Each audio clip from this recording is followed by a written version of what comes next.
âmbito da Primeira Guerra Mundial, ao invés de levar adiante a política, né, de transformar a guerra em revolução, terminou defendendo os interesses da sua própria burguesia nacional, né, se a gente não se apropria justamente da importância de todo esse legado, sabendo justamente, né, dos erros e acertos que cada um desses grandes revolucionários legou para que a gente pudesse hoje pensar o tema de estratégia e tática, né?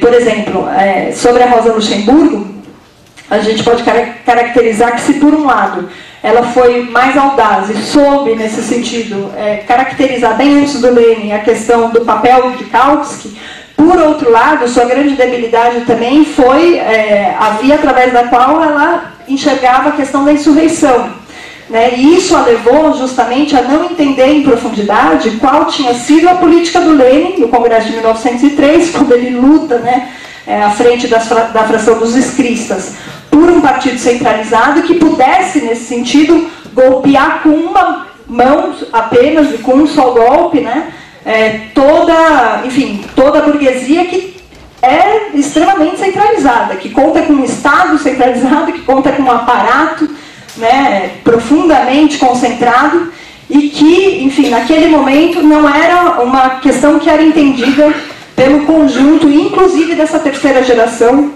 dos revolucionários. O próprio Trotsky também, naquele momento, não tem uma visão muito mais parecida com a da Rosa Luxemburgo, ainda que depois ele venha a mudar de posição e se transformar no que o próprio Lenin caracterizou como um dos melhores bolcheviques, né, a partir do momento que ele se unifica no partido, né? E isso tudo tem uma série de questões que são questões importantes, como é uma própria visão fatalista por parte da Rosa Luxemburgo, né, que ela tinha uma análise, em última instância, de que o capitalismo colapsaria na medida em que ele dominasse o mundo inteiro, né?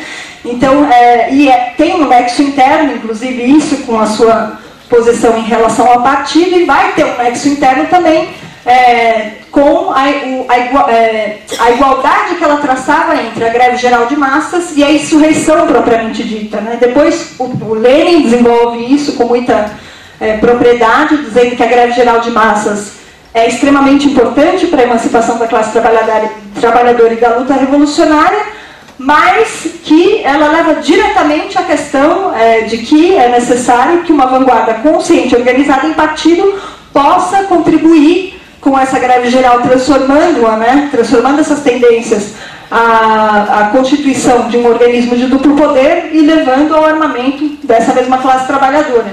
Então, ou seja, uma greve geral não necessariamente equivale a uma insurreição no seu aspecto mais terminado, né? E não necessariamente desemboca na tomada do poder. Para isso é necessário que haja uma dialética entre a autodeterminação da classe trabalhadora expressada em partido, em soviets, né, em organismos de autodeterminação, com a existência do Partido Revolucionário.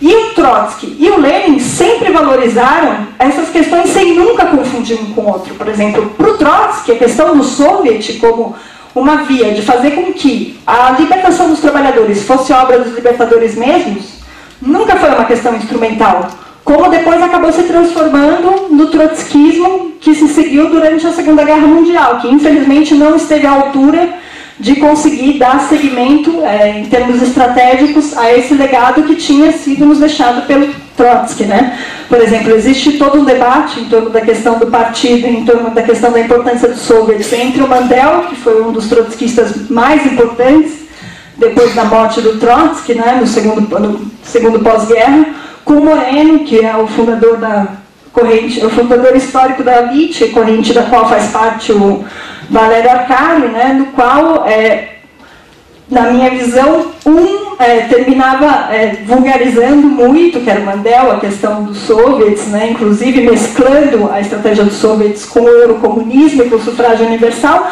e o Moreno termina fazendo uma discussão, que é uma discussão que polariza completamente na defesa do partido, como se a questão dos soviets pudesse ser instrumental no sentido de existir ou não. Então, resgatar essa dialética entre a construção do partido E a necessidade que esse Partido Revolucionário tem de impulsionar as tendências à auto-organização da classe trabalhadora nesses organismos de duplo poder é uma das lições estratégicas que, na minha opinião, a esquerda perdeu e que se trata hoje de resgatar de uma perspectiva muito superior, e não só como teoria, mas como prática política em todas as lutas e todos os terrenos em que os combates se colocam. Em seguida, a questão que eu gostaria de demonstrar é justamente isso. Nós não podemos ter uma visão idílica da confluência que houve depois, inclusive, entre o Trotsky e o Lenin, falando, não, o Trotsky, em 1903, não tinha clareza sobre a questão do partido, depois ele passa a ter, aí o Lenin também adere à questão da teoria da revolução permanente, abre mão da definição que ele tinha antes, que era da ditadura democrática de operários e camponeses, e a partir daí há uma unidade quase sem nenhuma contradição. É preciso saber também através de onde essas experiências foram se desenvolvendo, E aí, no caso, é muito interessante, eu recomendo que todo mundo que consiga ter acesso busque um livro que saiu recentemente, que é um livro em francês, mas espero que saia, ouvi dizer que vai sair uma edição em espanhol, que foi escrito pelo Trotsky sobre as guerras balcânicas, Como se sabe, o Trotsky ele participou das guerras balcânicas na qualidade de repórter, guerras de 1912 e 1913, que foi um processo extremamente contraditório, em que, num primeiro momento, a Sérvia, Montenegro, a Grécia, a Bulgária, eles se aliaram para libertar os territórios europeus que ainda estavam sob o domínio turco, mas em seguida todos esses países do Balcã eles se unem contra as ambições hegemônicas da Bulgária. Então, é um processo muito profundo que marca o Trotsky não só na sua teoria militar, mas também, a partir daí, ele passa a ter uma clareza superior da importância do partido, justamente, e do que significa a miséria inaudita a que as massas estão submetidas num processo de guerras, E nesse marco, como é necessário que haja um partido consciente que consiga, inclusive, dar uma resposta dialética entre a necessidade da organização militar, mas, ao mesmo tempo, o processo de emancipação da classe trabalhadora nesse marco através da constituição dos organismos de duplo poder. Então, finalizando essa parte, o que eu queria colocar é que esse diálogo estratégico entre o Trotsky, a Rosa Luxemburgo e o Lenin foi um diálogo fundamental para que se forjasse um Estado maior do proletariado naquele momento. E a nossa tarefa hoje ela não é menor, porque o Estado maior da burguesia, como eu já coloquei no início da minha fala, está discutindo estratégia de como manter o poder. Se precisar lançar mão de fascismo, já ficou provado que se lança mão de fascismo. Os democratas apoiam os fascistas, a Segunda Guerra Mundial não foi uma guerra de regimes entre fascistas e democráticos, isso é uma coisa que ficou bastante clara, e é uma lição que a história nos lega.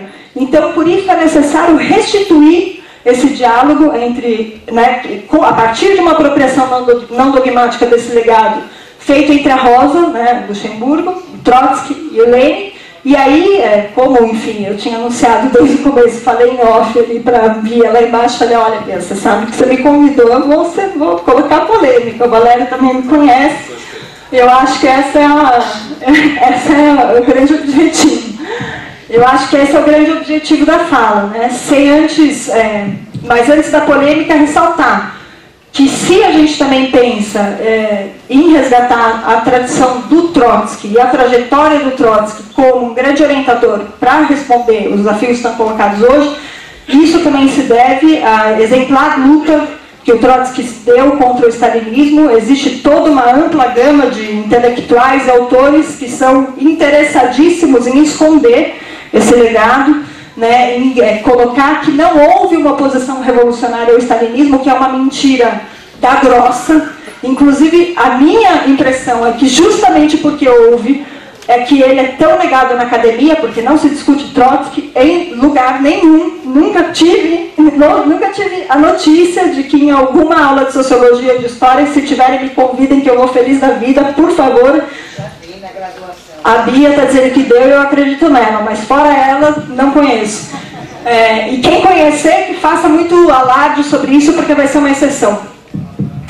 que é justamente esse o legado que ele deixou, não só teórico, mas o legado inclusive prático, quer dizer, enquanto estava todo mundo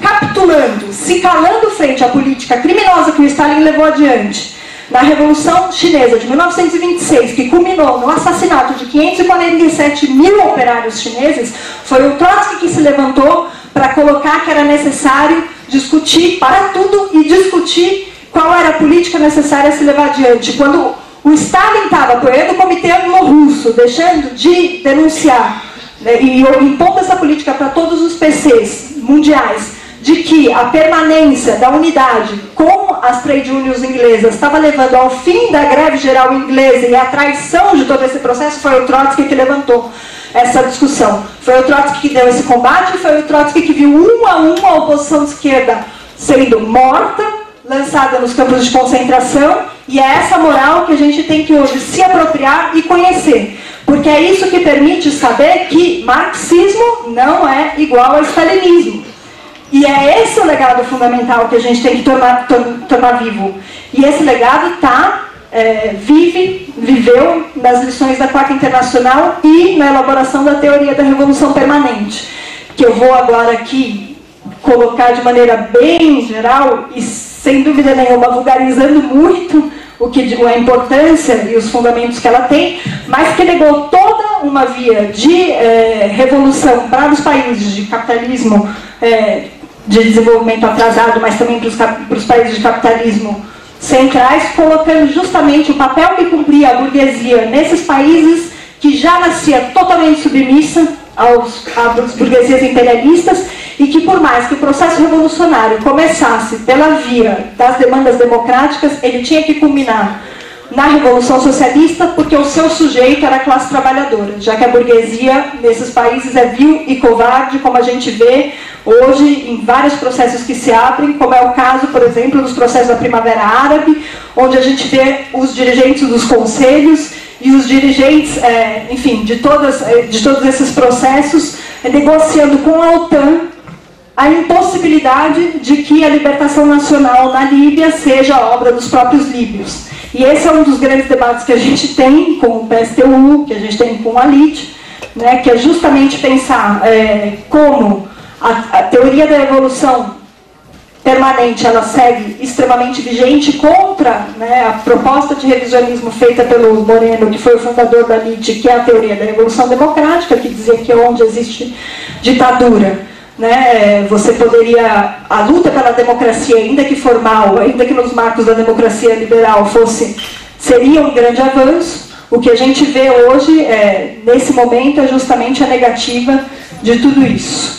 E por fim, queria colocar que, ligado a isso, essa crítica do Trotsky ao stalinismo deve ser apropriada por todos, porque o Trotsky sempre buscou explicar o triunfo do stalinismo a partir não do maquiavelismo do Stalin, né, e das manobras e das mentiras e de toda a política de assassinato e de apagar as fotos dos dirigentes, né, que fizeram parte da oposição, da esquerda e tudo mais, mas justamente ele mostrou como isso estava ligado, o ascenso do Stalin estava ligado ao retrocesso das condições revolucionárias e à derrota da Revolução Alemã.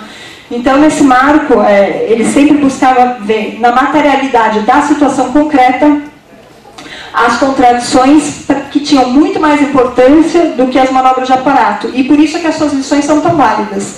Porque, justamente, se legou um programa para combater o stalinismo, que foi o programa da Revolução Política. Né? Acho que, para finalizar agora, porque já me passaram um papelzinho de conclua, eu ainda de 5 minutos. Então agora eu vou tentar falar ultra sinteticamente o que eu quero dizer. Esse é o legado do Trotsky. Depois a gente necessitaria fazer um balanço muito mais profundo sobre o que foi o trotskismo sem o Trotsky, que é o trotskismo da Segunda Guerra, que infelizmente, do pós-Segunda Guerra, que infelizmente não esteve à altura de continuar, enfim, todas essas tradições. Né, e a necessidade da gente resgatar justamente essa análise de uma perspectiva estratégica, sabendo que as nossas diferenças devem ser utilizadas, né, aqui as diferenças a que eu me refiro são as diferenças entre as organizações para restituir um diálogo estratégico.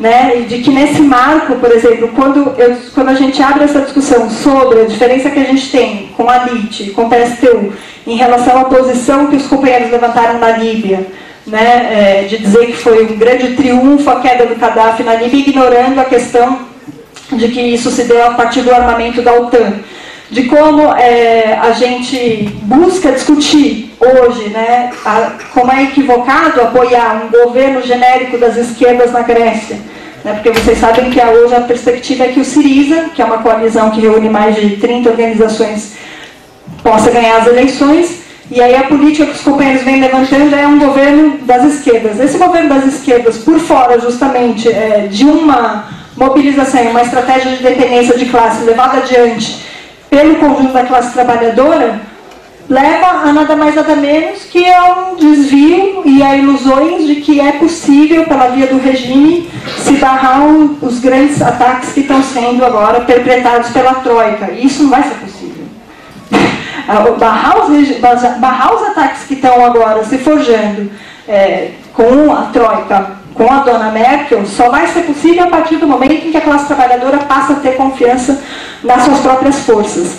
Quando a gente diz que não é possível também apoiar as greves policiais, a gente está meramente partindo da definição que foi feita pelo Lenin ao ler o Clausewitz, porque além do Hegel, em 1914 ele também estudou o Clausewitz e tirou lições muito importantes, na qual ele diz o seguinte: a tarefa dos revolucionários, no momento preparatório, é se utilizar do ódio latente das massas, dar uma perspectiva e estratégia para esse ódio e fazer com que eles transformem em ódio de classe. Num país em que o que prima, majoritariamente, é uma adaptação muito grande, né, pelo lulismo, pelo crescimento econômico, e que um dos poucos ódios sociais que a gente vê se refletir é justamente o ódio à polícia, que a polícia brasileira, não sei se vocês sabem, ela assassina mais do que todas as polícias norte-americanas somadas. Qual é a tarefa dos revolucionários aí? É justamente partir da denúncia desse braço armado, né, do Estado capitalista, para chegar à denúncia do Estado, da opressão e da exploração do Estado capitalista de conjunto. Ou seja, fazer com que a classe trabalhadora tenha confiança nas suas próprias forças e, a partir daí, consiga, de fato, se armar, não pela via do apoio às greves policiais, mas pela via de resgatar a memória do que ela é como sujeito histórico independente, que foi capaz de fazer o grande exemplo que foi a Revolução Russa, o grande exemplo que foram todas as outras revoluções ainda que derrotadas, fazendo com que se perceba que a classe trabalhadora ela não é só explorada, oprimida, coitada, mas que ela foi uma classe que teve grande sede de poder quando ela toma consciência disso. E que se a burguesia hoje, em meio a tanta crise, não consegue ainda dominar, se a burguesia hoje, em meio a tanta crise, consegue ainda dominar, é porque ela apagou momentaneamente da memória das massas esses grandes feitos que ela foi capaz de protagonizar. E se trata agora, para a esquerda, de fazer com que esses feitos sejam resgatados, não só em teoria, mas em prática. Eu polemizei muito com Valéria Arcari. Eu vou deixar só a última frasezinha para o Mazeu, com o PCB. Eu vi outro dia o programa do PCB, no qual se faz um balanço sobre a questão da estratégia que se levou adiante, né, enfim, no período anterior, de que era uma estratégia de aliança com a burguesia para desenvolver o capitalismo nacional, e que isso, enfim, não podia responder à necessidade da revolução. É uma boa autocrítica essa, só que ela tem que ser levada até o final, eu acredito, porque eu acho que o chamado ao voto contra o Serra, que na verdade termina sendo um voto na Dilma, né, com o parênteses de derrotar nas ruas, enfim, me coloca dúvidas bastante claras de se isso foi uma revisão feita até o final. Assim, para mim, eu discuti menos contigo porque acho que a gente defende estratégias distintas. Mas é isso, agradeço muito a oportunidade de ter falado, foram muitas coisas, a gente pode aprofundar no debate.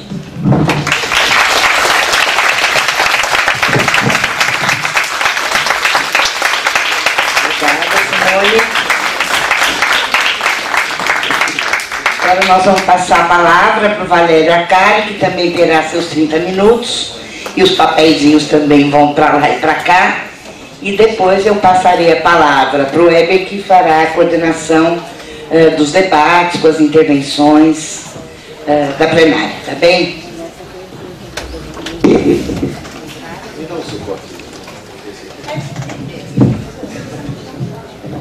Bom, boa noite a todos. Véspera de Corpus Christi e São Paulo está debaixo d'água há 2 dias, então é notável que nós estamos mais de 50 pessoas presentes neste auditório para discutir a atualidade da teoria do partido em Lenin. Quando eu era garoto se dizia que uma tese se sustenta em pé quando ela fica de pé. Porque primeiro, antes de derrotar o capitalismo, você tem que vencer a lei da gravidade. O que evidentemente não vai acontecer hoje à noite. Não. Preciso saber recuar. É puro leninismo. 3 brincadeiras, 3 comentários antes de começar. A primeira eu queria dizer para vocês, quando eu cheguei entrei em contato com a esquerda, a primeira Assembleia Universitária que eu fui, os anarquistas eram muito fortes, era em Paris. Os anarquistas eram muito fortes. Então, na lousa, atrás da sessão onde nós fazíamos, no auditório onde nós fazíamos a Assembleia, eles tinham escrito: Lenin está morto, Rosa está morta, Trotsky está morto. Eu também não estou me sentindo muito bem. Esse era o ambiente, e era poucos anos depois de 68. Então, o que é extraordinário é que, mesmo tanto tempo depois, nós estamos, digamos, 100 anos depois da publicação do Que Fazer, que é o livro onde é apresentada a teoria do partido, que eu vou tentar, digamos, comentar e contextualizar, é notável que nós temos um debate sobre esse tema. A rigor, é muito raro que haja iniciativas, e eu estou surpreso, porque este ano é o segundo debate sobre o tema, porque a Expressão Popular fez há pouco tempo uma sessão com o Gebrim e com o Zé Paulo Neto sobre este tema do que fazer, que é o mesmo que nós temos hoje, a teoria do partido. Então temos 2 debates em muito pouco tempo. A rigor, eu não sei, Bia, mas acho que nas últimas décadas isso não aconteceu. Interessante. Segunda observação que eu queria fazer é que eu estou tentando divulgar este livro, que ele não fica de pé, mas as ideias talvez fiquem, vamos ver, daqui a 10 anos se verá se elas sobreviveram. Quem que tiver interesse me procura no final, porque ainda há 4 exemplares e estão numa promoção do dia hoje por R$25. E a terceira é dizer a Simone que eu não vou decepcioná-la hoje, vou responder aos seus argumentos, mas ela fez falsa propaganda, disse que ia fazer 2 polêmicas comigo e fez 5. E das 5, só uma remete ao tema do debate, que é Lenin e o partido. As outras 4 não têm absolutamente nada a ver com o tema do debate. Mas eu não vou frustrá-la, porque da última vez, porque eu tinha outras prioridades, no último debate eu não respondi a você. Então hoje eu vou responder. Então, entrando, mas no final, vou primeiro falar sobre o tema. Lenin e o partido. Não, é preciso recuar mesmo, não vai ficar. Eu tentei usar o Stalin para segurar o... Por isso que não segura. Nem para isso, nem para isso.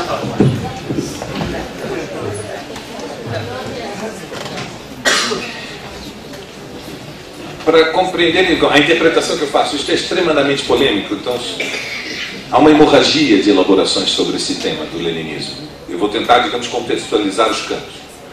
Há um grande campo no marxismo que apresenta a teoria do partido quase como um desenvolvimento da mesma teoria do partido em Marx. É uma interpretação da história do marxismo que faz do Marx um leninista avant la lettre. Compreende esta expressão? É como o Mazeu fez 2 citações em alemão, eu não podia ficar para trás, tinha que defender a honra palmeirense. Avant la lettre, quer dizer, antes do seu tempo. Este é um campo. E, portanto, A teoria do partido vanguarda já estava em Marx, ou se não estava, estava imanente, estavam as premissas, e portanto, leninismo e marxismo é como se fosse uma unidade retroativa, teleologia ao contrário. Eu acho que isto não é uma maneira muito... É uma forma de tentar legitimar o Lenin nas palavras do Marx. Não é um... É difícil sustentar, é torturar os livros. Não. Marx tinha uma teoria do partido diferente da do Lenin. E é natural que seja assim. Marx não viu os sindicatos de massas na sua vida.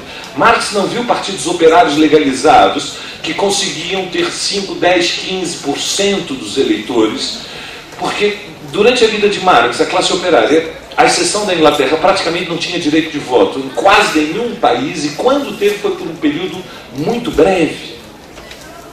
E, portanto, o partido em Marx não é igual ao partido em Lenin. Em Marx, o partido é o movimento operário que tem que se constituir enquanto classe para si, classe que se organiza independente da burguesia. Evidentemente, tanto para Marx como para Lenin, e naturalmente para Rosa, para Leon Trotsky, o sujeito social não é igual ao sujeito político. Ao sujeito social e ao sujeito político. A revolução é a revolução que é feita pelas classes, pelas frações de classe, pelos blocos de classe, que têm representações políticas. E os sujeitos, os movimentos, as articulações de sindicatos, os partidos, são uma superestrutura, são sujeitos políticos. E há uma articulação entre sujeito social e sujeito político. Há uma articulação. É uma articulação contraditória. Conflituada.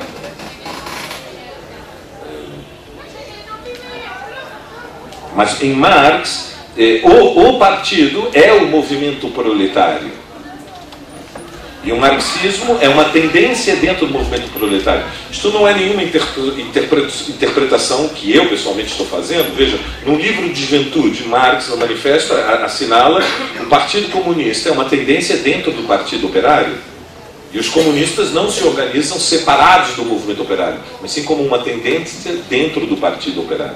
E aqui o Partido Operário é tudo. No caso da Inglaterra, o Partido Operário era, no contexto dos anos 40, o cartismo, o movimento pelo direito ao voto da classe operária. E por isso, quando ele analisa a Comuna, quando faz, em nome do Conselho Geral da Primeira Internacional, as famosas cartas ao movimento operário europeu sobre o significado da Comuna e dos acontecimentos de Paris, ele interpreta a Comuna como o partido, é o movimento do partido proletário. Polemiza muito brevemente com a tendência comunista, com a tendência proudhonista, mas é o partido, é o movimento operário. Em Lenin, não é assim. Lenin é uma outra elaboração. Lenin rompe com esta concepção em torno de 5 elementos. Pelo menos. Grandes. Que depois se subdividem, mas há 5 grandes questões que o separam. A primeira, Lenin está convencido de que não é possível construir um partido para que o partido e a classe são um só. O sujeito social se confunde com o sujeito político, toda a classe se organiza politicamente. Em Lenin, o partido é um partido de vanguarda. E, portanto, é um partido que organiza alguns dos elementos da classe trabalhadora, os elementos mais ativos, os elementos mais conscientes, aqueles que estão dispostos a fazer a luta política contra o capitalismo. Por isso, O Que Fazer é um livro que está centrado em torno da ideia de que o partido é um instrumento para cumprir uma tarefa que os sindicatos não servem. E, portanto, no Que Fazer, ele está lutando contra os economicistas e contra os propagandistas. Não é um livro construindo afirmativo. Nenhuma elaboração marxista é só afirmativa. Ela é construída numa luta política ideológica. É um livro contra o sindicalismo. Está dizendo, se nós formos os melhores sindicalistas, é um desastre, porque o czarismo não acaba nunca se nós fizermos só sindicalismo. É um desastre, é uma capitulação à consciência espontânea e imediata da classe trabalhadora, que é atrasadíssima, e que quer enfrentar os patrões e não quer enfrentar o czarismo, não quer enfrentar a ditadura, porque tem medo de enfrentar o czarismo e a ditadura. E é para isso necessário recrutar os elementos mais valentes, mais conscientes, para um programa que defenda a derrubada do czarismo, a revolução, a democrática, Simone. Lenin, que provavelmente era ainda mais reformista do que Moreno. A revolução, e para isso organizar um partido com os elementos de vanguarda, separado das massas e em luta contra os outros partidos que atuam no movimento operário. Portanto, segunda ruptura fundamental, não há um movimento operário monolítico.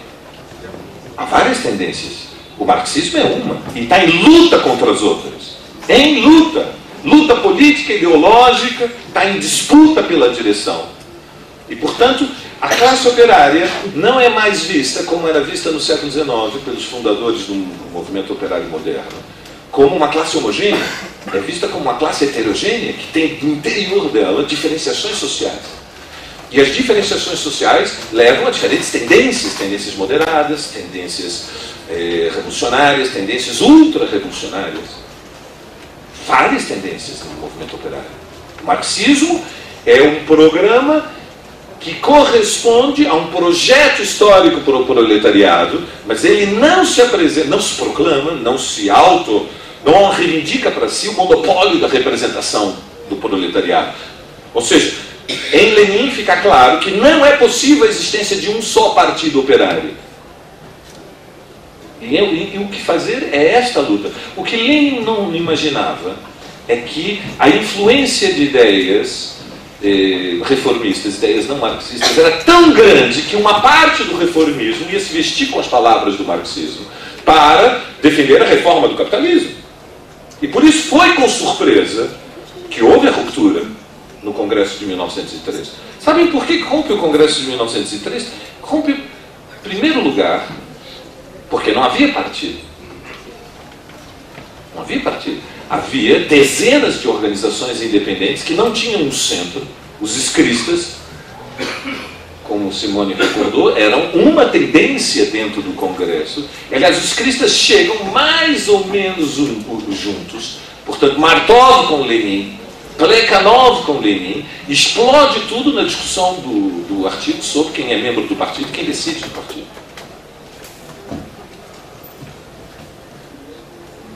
Vários partidos existem no movimento operário. Segunda ruptura fundamental. Terceiro, Lenin defende o partido é o programa é o partido, e, portanto, se o programa é internacional, o partido tem que ser internacional. Não adianta construir um partido russo. O partido russo é uma secção de um partido mundial. Se o programa é a Revolução Mundial, a organização tem que corresponder ao programa. E, portanto, a Revolução Russa é parte da Revolução Mundial. A organização central é internacional, não é nacional. Portanto, é um partido que é internacionalista. E para Lenin, em 3, em 5, em 7, ainda é a segunda internacional, o partido.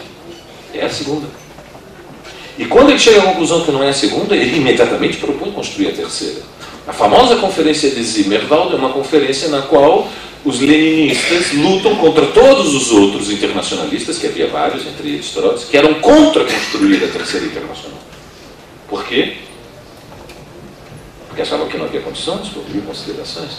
E Lenin insistindo, o partido é o programa, e nós temos que ter sem partido mundial não podemos construir uma esquerda revolucionária, nem sequer na Rússia, que é onde há um partido mais organizado dentro do que era a esquerda internacionalista da Segunda Internacional. Então, internacionalista, segundo o partido, tem que ser um partido proletário. Não pode haver incoerência na longa duração entre o programa do partido e a sua composição social. Não pode. Pode haver transitória, mas não na longa duração. Na longa duração, qualquer organização marxista que não tem uma maioria social proletária e que não constrói uma direção que é socialmente, na sua maioria proletária, está condenada. Tem que haver correspondência entre o programa, a organização, e entre o programa e a natureza de classe da organização. E por último, tem que ser centralizado. Tem que ser centralizado significa que existem votações e as votações têm que ser respeitadas. E, portanto, há maiorias e há minorias.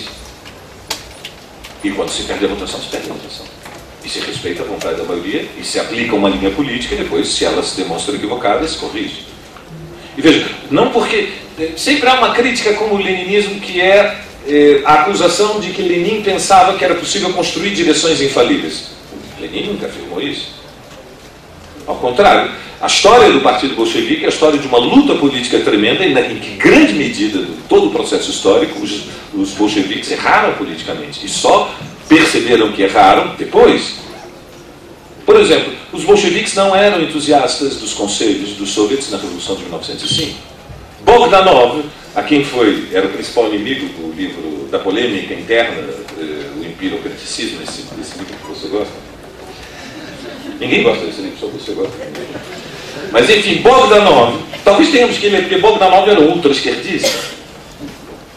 Vocês sabem, os Bogdanovistas eram conhecidos como oxovistas. Oxovistas significa sair. Então, os Bogdanovistas, que eram a maioria dentro da Rússia, não os leninistas, na fração bolchevique, depois da derrota da Revolução de 1905, quem era a maioria dentro da fração bolchevique era Bogdanov. Por isso ele escreveu esse livro. Eles eram oxovistas, eles iam nas organizações de massas dos trabalhadores e davam um ultimátum. E diziam: nós, o Comitê Regional do Partido Bolchevique de Moscou, apresentamos esta moção ao Conselho. Por exemplo, fizeram isso no Soviet de Petrogrado, durante a Revolução de 1905, onde havia operários bolcheviques. Então chega o Bogdanov com uma delegação e diz: nós, do Conselho, aqui do Comitê Regional, decidimos e, portanto, como nós somos a direção do proletariado, propomos que o Soviet aprove. A seção do Soviet ouviu o discurso do oxovista e ele disse: se não concordarem, nos retiramos. Solenemente. E fizeram. E não sei se sabem que o Soviet seguiu a sessão e ignorou solenemente a proclamação da fração bolchevique. Inclusive os operários bolcheviques que estavam na reunião do Soviet continuaram na reunião do Soviet, ignorando solenemente o discurso ultimatista, ultimátum, compreende? Ou é do meu jeito ou eu não vou embora. Sai, vou embora. Aos dois. A história do Partido Bolchevique é uma história de uma sucessão de polêmicas e de erros tremendos. Lenin nunca pretendeu que o partido era infalível. O que Lenin pretendeu é que é melhor errar juntos do que acertar sozinhos. É melhor errar juntos, construindo o partido, do que acertar sozinhos. Este é o critério. Por quê? Porque acertar sozinho não constrói. E se você tem uma opinião, e tem razão, se é uma organização saudável, se é uma organização de militantes honestos, se faz depois o debate do balanço, se corrige. E o centralismo é um mecanismo que permite corrigir os erros. Leninismo, por último, não é só o Partido Proletário, o Partido Internacionalista e o Partido Centralizado. É um partido que se constrói com uma seleção moral dos lutadores. Portanto, há uma moral e uma ética revolucionária indispensável para a construção de uma organização revolucionária. Essa moral não é nem a moral kantiana dos imperativos categóricos dos valores universais, mas tampouco é a moral do Bentham e do Stuart Mill, dos utilitaristas, consequencialistas, de que vale tudo, dependendo dos resultados. É uma moral na qual os meios e os fins são indivisíveis. E os fins grandiosos exigem meios grandiosos. E os meios são indivisíveis dos fins. E, portanto, não podem ser analisados separados dos fins. E, portanto, como vem, a acusação de que leninismo é blanquismo, é substitucionismo, substitucionismo de substituição, um partido que substitui a classe, a famosa, ninguém fez uma crítica mais severa do que Lenin, naquele contexto histórico, ninguém pela esquerda fez uma crítica mais severa do que Leon Trotsky. No Congresso de 1903, na sequência, Leon Trotsky foi inimigo político da teoria do partido leninista, escreveu um livro sobre o tema em que ele acusava o leninismo de substitucionismo. O partido substitui a classe, o Comitê Central substitui o partido, O secretariado substitui o Comitê Central e o secretário-geral substitui o secretariado e, portanto, é uma teorização de um mandarinato oriental, é uma teoria oriental de substitucionismo. Claro que há o perigo de substitucionismo, sobretudo se o partido estiver no poder. Um partido no poder, o risco de substitucionismo é muito grande. Um partido na oposição, o substitucionismo é muito mais difícil. Mas claro que há risco de substitucionismo. Não há nenhuma concepção teórica que seja uma vacina que proteja o movimento operário ou qualquer organização de esquerda de cometer erros catastróficos, apocalípticos. Hecatombes foram feitas em nome do leninismo. Em grande medida, para os mais jovens, leninismo é sinônimo de stalinismo. E a ideia do partido é uma ideia muito em crise hoje na esquerda. A grande maioria dos jovens que se radicalizam não querem entrar no partido. Tem um medo enorme de entrar no partido. E não é só porque os partidos burgueses no Brasil são agências de negócios. Os partidos no Brasil são anedóticos, vamos falar as coisas. Ontem, a notícia do dia de hoje é que o Serra ontem conheceu o Tiririca, aquele de que se celebrizou com o slogan de que pior do que está não fica.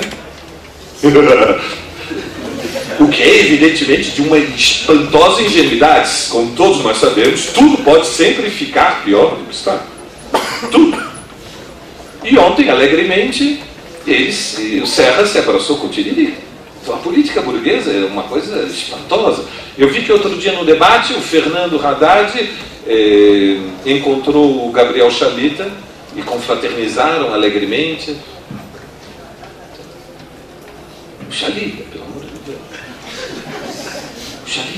O Chalita é o candidato da Idade Média. É uma candidatura clerical que faz apelo a, digamos, tu falaste de misticismo, digamos, ao obscurantismo, ao irracionalismo. Então a política é repulsiva. E a política de esquerda no Brasil também é repulsiva. É natural que os jovens fiquem com dúvidas das organizações políticas. Como é que nós analisamos uma política em que um dos chefes do PT, o Palocci, que se transforma num dos consultores preferenciais das grandes corporações capitalistas brasileiras? É repulsivo. A direção do PT, não vou citar outros nomes, o Palocci é por um... Como é que eu digo, Zé? É pessoal. This is personal. Okay. É pessoal. Mas, enfim, o tema de fundo é que a estrutura partido, ela produz repulsa. Mas ela expressa imaturidade política. Sem um programa de poder é impossível transformar a sociedade. Olhem para a situação grega. Como é que você vai transformar a Grécia? A Grécia está diante de uma chantagem brutal. Vocês imaginam o que está acontecendo hoje na Grécia? A burguesia está usando todos os seus instrumentos, a televisão, o rádio, os jornais, toda a pressão da burguesia europeia para dizer para os gregos, se votarem no Syriza, vai ter o Dracmageddon. Dracmageddon, o nome já me dá medo. Dracmageddon. O retorno do dracma é inexorável se a nova democracia não vencer as eleições. E o retorno do dracma é hiperinflação, o retorno do dracma é salários nacionais com dívidas em euros, o retorno dos dracma é que vocês todos vão perder os empregos, e se a Syriza ganhar, a Grécia vai ser expulsa da zona do euro. Mas como? É tudo uma chantagem política. Uma chantagem política. Esta é a luta política. Com movimentos sociais, com ONGs, é impossível fazer essa luta política. É preciso instrumentos também, ferramentas políticas, com um outro programa. Esse é o mundo no qual nós vivemos. O que não significa que não são necessários sindicatos, não são necessários movimentos estudantil, e centros acadêmicos, e movimentos de mulheres, e movimentos negros, são necessários um monte de sujeitos políticos.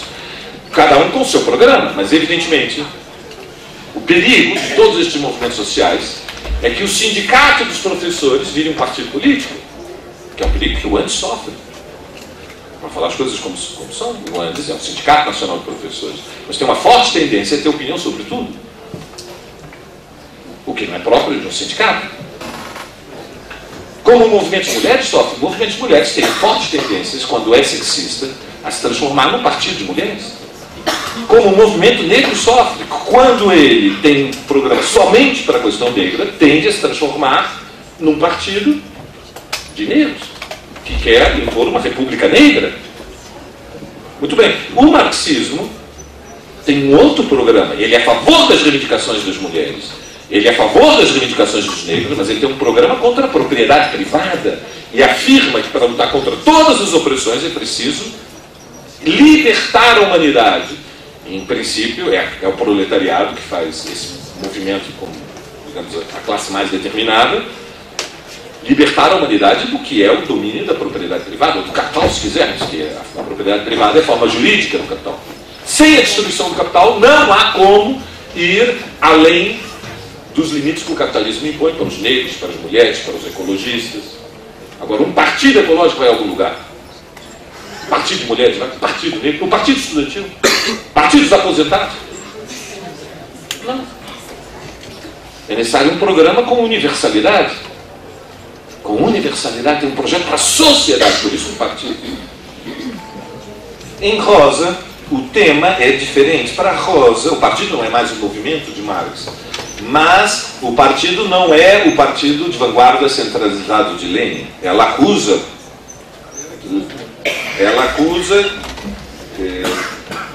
Lenin de substitucionista, mas ela é pioneira na percepção do significado do reformismo. Ela não escreve uma teoria do partido, não há nenhum livro de Rosa sobre isso. Mas ela constrói, atrasada, uma tendência política dentro do movimento operário alemão, que é o spartakismo. E o spartakismo, como organização, é muito parecido com o bolchevismo. A organização, ela diretamente não está envolvida, ela está presa quando o spartakismo se constitui como fração dentro do Partido Operário Alemão. Ela já está, são os anos da guerra. Quem constrói é Leo Jogiches, o lituano que tinha sido o primeiro companheiro dela, mas é uma organização de vanguarda, é uma organização que atua como fração no interior do movimento operário, com disciplina e com programa próprio. E por último, Trotsky. Trotsky foi anti-leninista, como toda a esquerda marxista da Segunda Internacional até a Revolução de Outubro. Foi anti-leninista, fazia parte do que nós podemos chamar de uma esquerda em grande medida propagandista. E, portanto, uma esquerda que via o leninismo como blanquismo. E via a organização de Lenin como uma organização que se apropriava das formas de organização clássicas do Narodna Volia e depois da ala esquerda dos esseristas. Vocês sabem, o irmão de Lenin tinha sido condenado à morte porque tinha participado do assassinato do czar e que, bom, fazia parte dessa tradição do populismo revolucionário clandestino. É verdade que Lenin aprendeu com os populistas revolucionários, com o Narodna Volia e com os esseristas, o significado das infiltrações do movimento. E o movimento marxista na Rússia estava completamente infiltrado pela polícia. E por isso também os critérios de combinação do trabalho legal com o trabalho ilegal. A visão de Leon Trotsky, até a Revolução de Outubro, sobre esse tema do partido foi fundamentalmente uma interpretação intelectual. E, portanto, propagandista da relação classe-partido, classe-vanguarda, massa, classe-vanguarda-partido, uma interpretação intelectual. E é curioso que foi, digamos, sobre o impacto dos meses revolucionários entre fevereiro e outubro que ele supera esta visão. Mas o próprio bolchevismo, que é apresentado como exemplo do leninismo, teve enormes dificuldades no período que vai de fevereiro a outubro. Por exemplo, um dos momentos decisivos do processo revolucionário foi a preparação da dissolução. E vocês sabem, dois dos máximos dirigentes do bolchevismo romperam com a decisão do Comitê Central, escreveram artigos criticando a posição insurrecionalista que tinha sido aprovada pelo Comitê Central bolchevique, Zinoviev e Kamenev. Então, vejam, mesmo o bolchevismo como organização centralizada é uma organização politicamente centralizada, mas não há nada semelhante ao que vai ser o stalinismo depois, que é um centralismo quase de tipo militar. Como eu tenho que terminar, e não posso hoje deixar de comentar as críticas da Simone, porque seria desrespeitoso, e eu quero ser respeitoso, vou ter que fazer muito rápido, mas vou citar as 5 críticas e dar a minha opinião. A primeira, o tema se o partido toma o poder ou organizações de frente única tomam o poder. É uma polêmica histórica, começa na própria Revolução de Outubro. A posição de Lenin no Comitê Central é que o partido tem que tomar o poder. E as cartas de longe são todas centradas em torno deste tema. O momento da insurreição é um momento breve da história, é o momento da crise revolucionária. A crise revolucionária está aberta há 5 semanas, não há tempo a perder preparar a insurreição. Ele era tão a favor de preparar a insurreição, não sei se sabem, o Comitê Central decide que ele não pode sair da casa onde ele está escondido na Finlândia. Ele arranja com a sogra aquela peruca ridícula e entra sozinho em Petrogrado. Sozinho. E exige reunião do Comitê Central para votar, porque o Comitê Central não votava a posição dele. Essa é a história. Incluindo a peruca da sogra. Essa é a história.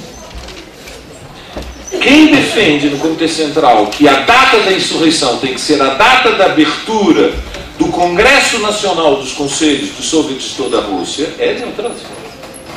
Leon Trotsky é que diz: é preciso dar a legitimidade soviética, o Soviet de Petrogrado faz a insurreição, no dia da abertura do Congresso Nacional de todos os Soviets da Rússia, e entrega o poder ao Congresso. Isso é a posição de Leon Trotsky, contra a posição de Lenin. E a posição que vence é a posição de Leon Trotsky, não é a posição de Lenin. Então, se nós vamos ser ortodoxos, como aqui há uma disputa da Simone comigo para ver quem é mais ortodoxo, trotskista, 1-0 para o Valério, porque o debate histórico foi que Trotsky defendeu o Conselho, Lenin defendeu que o partido podia tomar o poder, e o tema é, portanto, desde o início controverso. Quanto a Moreno, nunca teve uma posição fechada sobre esse tema. Sempre trabalhou com uma posição aberta. Depende das circunstâncias históricas. Quanto à direção do PSTU, nós, nesse ponto, somos mais trotskistas do que leninistas.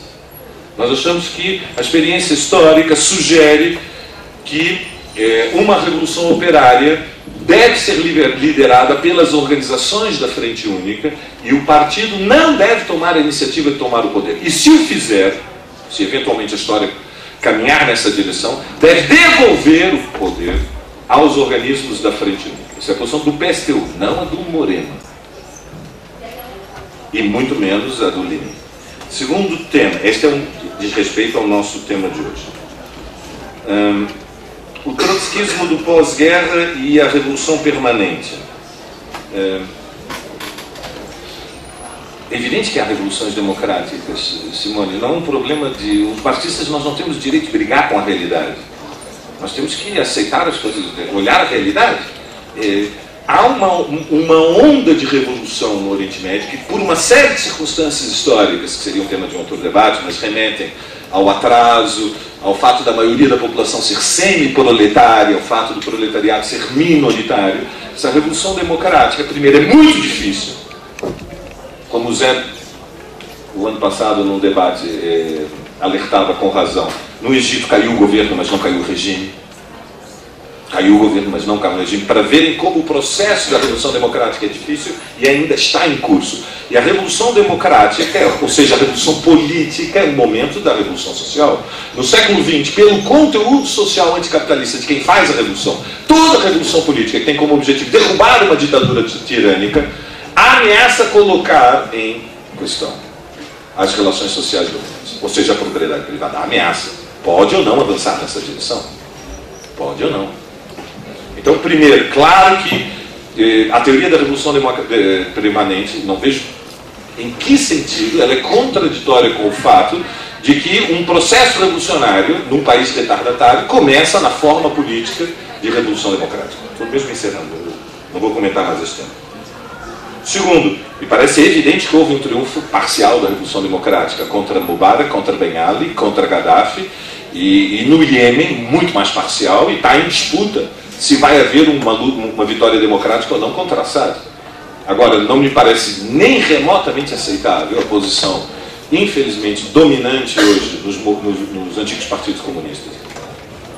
Não sei qual é a posição do PCB, mas a maioria dos partidos comunistas do mundo defende Assad, e defendia Gaddafi. E me parece isso, e Chaves defende. E uma parte da intelectualidade marxista acha Assad um mal menor. que na Líbia foi muito contraditório. Não é verdade que militarmente quem decidiu a guerra na Líbia foi o bombardeio. Não é verdade. Militarmente isso não é verdade. Mas é verdade que o bombardeio foi muito importante para acelerar a queda de Gaddafi. Agora, que o bombardeio tenha sido importante para acelerar a guerra do Gaddafi e anula a participação que as massas líbias, no que são as massas líbias, não temos que, digamos, nos enganar a nós mesmos, o que é a Líbia. É um país onde quase todos os proletários, para começar, não são líbios, porque todos os líbios são funcionários públicos, civis ou militares. E uma das razões, sim, porque Gaddafi caiu rapidamente, foi que, rapidamente, os aliados deste Conselho Nacional de Transição, que é apoiado pelo imperialismo, imprimiu moeda líbia e pagou os salários dos líbios, que eram funcionários públicos, civis e militares. Sim, tudo isso é verdade. Não anula o fato de que a queda de Gaddafi foi historicamente progressiva. Então pode, digamos, funcionar como um argumento de salão. Os trotskistas do PSTU comemoraram como uma vitória a queda do Gaddafi, mas foram as bombas inglesas.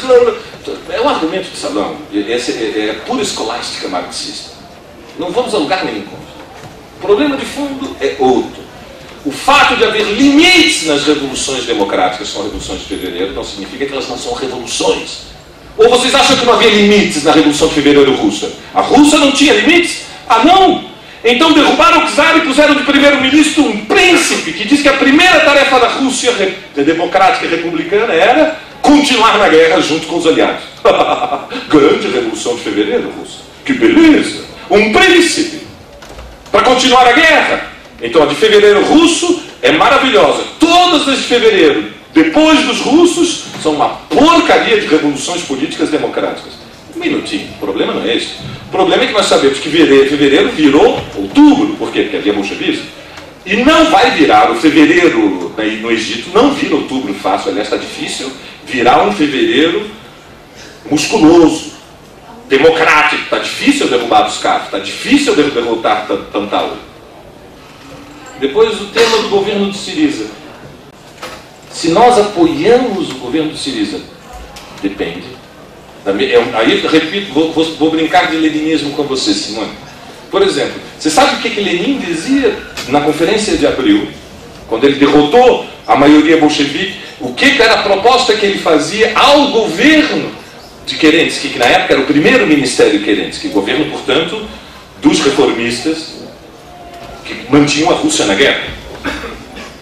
Lenin disse, se eventualmente, excepcionalmente, por razões imprevisíveis, Kerensky decidir tirar a Rússia da guerra, convocar a Assembleia Constituinte, assumir o compromisso de que todas as terras ocupadas pelos camponeses serão respeitadas como parte da reforma agrária, nós os bolcheviques,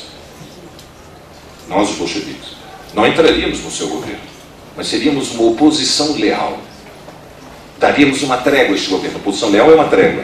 Não entraríamos neste governo, mas não faríamos nada para derrubá-lo. Chama-se a isso, não vou vos cansar com erudição marxista, mas vou me exibir para o Mazeu, chama-se a isso a estratégia do governo operário e camponês, que é o ABC do marxismo revolucionário. Chama-se a isso estratégia do governo operário e camponês. Uma organização revolucionária minoritária que não tem condições de tomar o poder porque não é majoritária, porque é minoritária, e portanto se tentar lançar-se à luta pelo poder é uma aventura.